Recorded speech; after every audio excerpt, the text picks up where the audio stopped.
Ted Gordon. Un personaje que si tuviera que definirlo de alguna forma sería desaprovechado. Pero ¿por qué digo esto? Es muy simple, desde la salida de la temporada de Carnaval del Caos, Ted nos pareció un personaje que daría pinta de llegar lejos, pero por una inesperada sorpresa, terminó siendo expulsado bastante pronto del juego, al punto de que algunos lo pueden considerar vende humo. Pero realmente este personaje tenía material de ofrecerle algo a esta temporada. Pues hoy vamos a verlo, ya que como sabrán, hace bastante tiempo le hice un video a la loquita de Lauren para saber qué tan desaprovechada estaba. Y hoy hablaremos de otro personaje desperdiciado, pero en esta ocasión será de Campamento Desventura. Así que sean bienvenidos a otro video de Hablemos del personaje. Porque hoy veremos el potencial desaprovechado de Ted en Carnaval del Caos. Pero primero quiero aclarar que este video estará únicamente basado en mi punto de vista del personaje, así que si tú tienes una opinión distinta de este personaje, escríbelo en comentarios. Una vez dicho eso, comencemos con el video.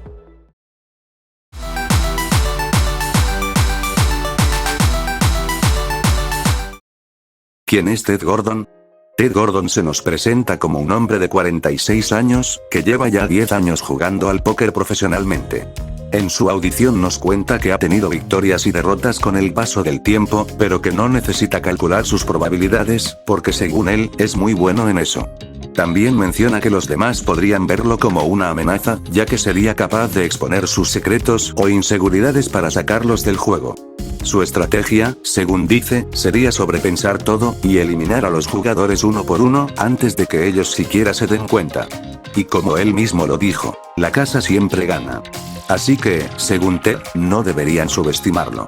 Ahora, me gustaría decir que en un principio el personaje se ve bastante interesante, como un posible estratega que estaría dispuesto a hacer lo necesario para ganar. Una de las cosas que me gustó del personaje fue su diseño.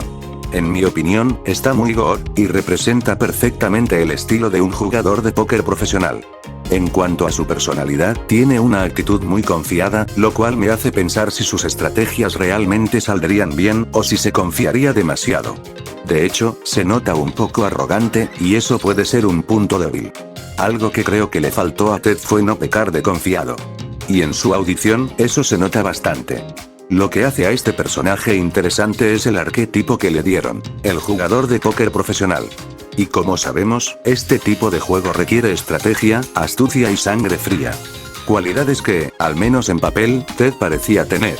Además, algo curioso es que su actitud durante la audición lo hacía parecer un personaje que no solo confiaba en sus habilidades, sino que también parecía disfrutar el juego mental.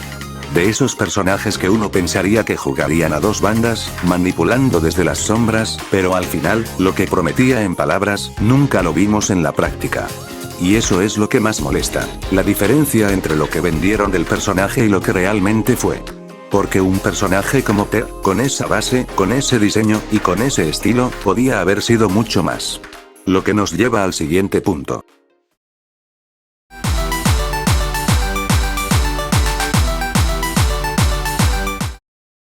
Bueno, ahora analizaré su desempeño y trayecto en la competencia más a fondo. Algunos sabrán que ya había hablando de este tema en mi video de los primeros eliminados de Carnaval del Caos, pero aquí trataré de enfocarme mejor, ya que la vez pasada estuvo algo resumido, así que vamos a ver el trayecto de Ted en el programa. Viendo el primer episodio, me di cuenta de que en un principio este personaje no hizo algo relevante, y lo digo muy en serio, me tuve que ver los episodios de nuevo para ver lo que hizo este personaje, pero a simple vista, sus primeras impresiones, dejan mucho que desear. A ver, quiero mencionar que durante el primer episodio no tiene casi mucho tiempo en pantalla, y cuando lo tiene solo es para burlarse de él. En el confesionario menciona que los demás son unos tontos al querer confiar en él, pero siempre lo terminan haciendo. Ahora fuera de ese confesionario el personaje no tiene mucho tiempo en pantalla, al menos en el primer capítulo, porque aquí solo lo trataron como un chiste. Ejemplos es cuando lo vomitan en la montaña rusa, o que se pica el trasero con hojas venenosas, lo que hace que aquí, su participación sea solo en segundo plano.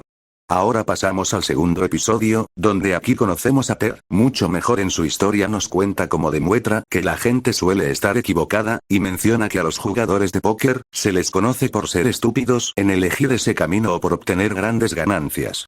También dice que arriesgar mucho para ganar mucho es una forma tonta de vivir. Aquí nos cuenta que una de sus habilidades es reconocer cuando alguien miente por simplemente ver su tono y sus cambios faciales, y que a mi opinión, es una habilidad muy interesante ya que en un juego donde debes traicionar y mentir, usando este criterio sabes si estás siendo manipulado o intentan mentirte en la cara, y menciona que esta habilidad le ha ayudado mucho cuando juega póker.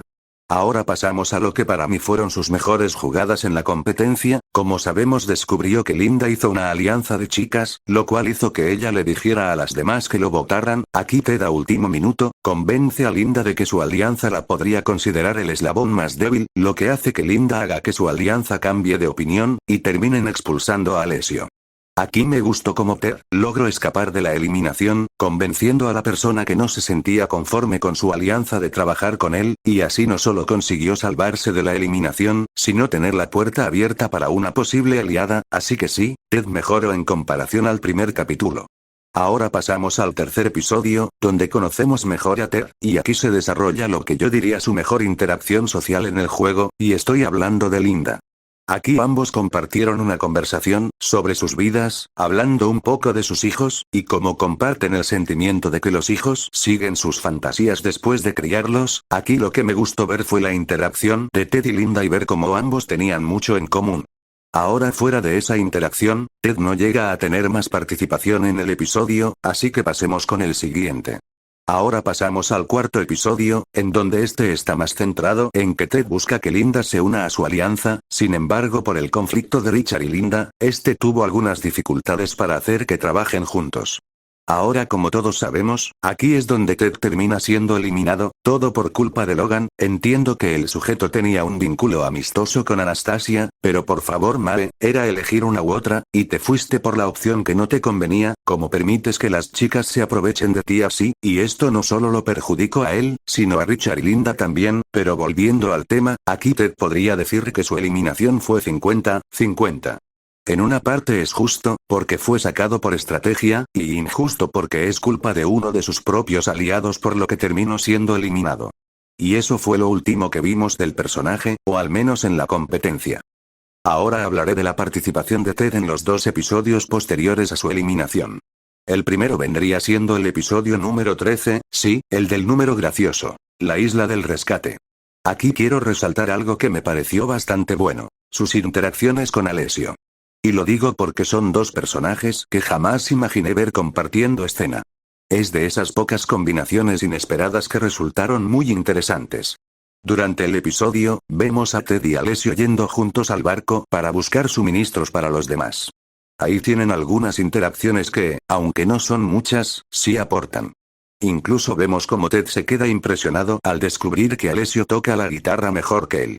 Y más adelante, cuando ambos quedan atrapados en un hoyo, tienen un pequeño momento más personal.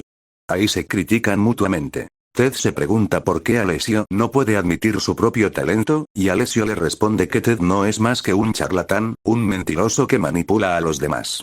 Pero después de ese cruce, Ted se disculpa con él, y su relación mejora un poco. Ese pequeño desarrollo me pareció genial, porque no esperaba ver ese lado del personaje. En este episodio no diría que Ted fue ignorado, porque a todos los eliminados se les dio el mismo trato.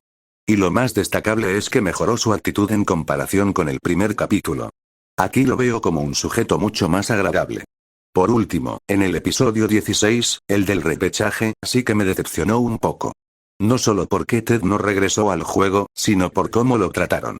Literalmente lo volvieron a usar como un chiste. Yo pensaba que tal vez esta era su oportunidad, que los creadores le darían una segunda chance. Pero no.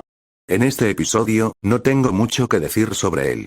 Su participación fue tan invisible que ni siquiera noté su presencia durante el reto. Personalmente pienso que Ted debió regresar en vez de Marisa, ya que ella ya había tenido su desarrollo, pero no sé qué se les metió a la cabeza volviendo a meter a Marisa, pero en resumen Ted merecía otra oportunidad, ya que está bastante desaprovechado. Y con eso, terminamos de analizar toda la participación de Ted en esta temporada.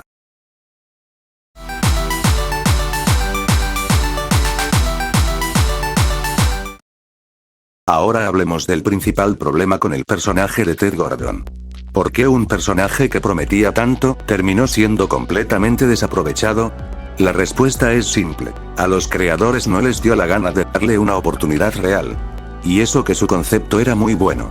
Tenían una idea genial con este personaje. Un tipo inteligente, que podía detectar mentiras, con habilidades mentales claras y una actitud que encajaba perfecto con un rol de estratega o incluso de villano silencioso. Tenía interacciones interesantes, como con Linda y Alessio, y eso demostraba que podía aportar al desarrollo del grupo. Para mí, Ted lo tenía todo para ser uno de los personajes más interesantes de esta temporada. Pero al final, no pasó nada. Aunque me guste el personaje, tengo que admitirlo. Sí, nos vendieron humo. El sujeto prometía mucho, pero nos dieron muy poco. Su participación quedó opacada por otros. En los episodios donde estuvo, se sintió más como fondo que como competidor. Y en mi opinión, lo eliminaron demasiado pronto solo para que la temporada no se volviera predecible. Pero mínimo merecía una segunda oportunidad. En serio, me da rabia ver todo el potencial desperdiciado de Ted. Pudo haber sido fácilmente uno de los mejores personajes de Campamento Desventura, pero los creadores simplemente dijeron, mejor no lo usemos, tenemos cosas más importantes y ahora, quiero hablar de lo que me hubiese gustado ver con Ted. Primero que nada, me habría encantado que lo desarrollaran como villano estratégico. Alguien que manipulara, planeara, y dejara huella en el juego. Segundo, me habría encantado ver una alianza con Linda. Podían haber sido un dúo imparable si se lo proponían. Una dupla extraña pero efectiva. Y tercero, que hubiera regresado al juego. Y que durante su regreso, aplicara todo eso que mostró en su audición. Estrategia, manipulación, frialdad. Lo que yo hubiera hecho, siendo realistas, es eliminarlo temprano, pero luego hacerlo regresar, y que ahí sí se mostrara su potencial como villano. Pero fuera de mis fantasías, lo cierto es que Ted fue desaprovechado de mala forma. Aunque no lo parezca, sí fue un personaje vende humo. Prometió mucho, y nos dio muy poco. Apenas tiene importancia real en 1 o 2 minutos de toda la temporada. Y al final, Ted es la definición perfecta de tener una idea increíble, y no aprovecharla. Y bueno, este fue todo el video. Espero que lo hayan disfrutado tanto como yo, ya que fue un análisis muy difícil de hacer, pero lo importante es que ya cumplí con mi palabra. Para todos mis suscriptores que me ven por Campamento Desventura, primero que nada quiero aclarar que no dejaré de hablar de esta serie, pero sí habrá grandes cambios en cuanto a la programación de esta, pero no se preocupen, sí habrá continuidad de la serie, ya que tengo algunos vídeos planeados, y si quieren sugerirme uno déjenlo en los comentarios. De nuevo me quiero disculpar por la inactividad, pero tuve una semana muy ruda con los exámenes, por esto me tardé tanto tiempo en publicar contenido, además que mi cargador sufrió un accidente, y por accidente me refiero a que me le rompieron la espina del cargador, así que tocará chambear para conseguir uno nuevo. En serio, muchas gracias por todo su apoyo chicos, ya estamos bastante cerca de cumplir nuestra meta de los 1000 suscriptores, te agradecería que te suscribieras si aún no lo estás, y formes parte de esta comunidad, y estén atentos al canal que se vienen algunas sorpresas. Cuídense mucho, y nos vemos hasta la próxima, adiós.